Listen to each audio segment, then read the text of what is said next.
All right. Going over, getting to mount and getting to S mount real quick as we can. So I'm going to take my right hand, dig the underhook to kill this arm, slide to mount at the same time, drive my right arm, my mounting side up really high, follow it immediately with my knee, switch my grip around the head to here, dig an underhook, pull it to me, wrap my leg, armbar.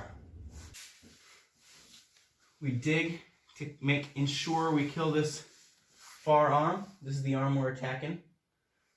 I'm gonna hop to mount and drive to get this arm in front of me. My grip is all the way to the armpit on this side, controlling the head and the arm. I'm gonna slide my knee up, replace my grip on the hand or the head with my other hand, dig an underhook, pull it to me, and switch to a nice S mount. Really high.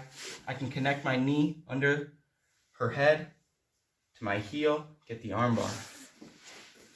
From this side, same thing. Kill the arm, slice, drive, collect the shoulder, slide my knee up. Switch my grip, underhook, pull it to me, sit all my weight on the chest, hook the arm. I can go for the armbar over, or if I'm lean, shin across the face.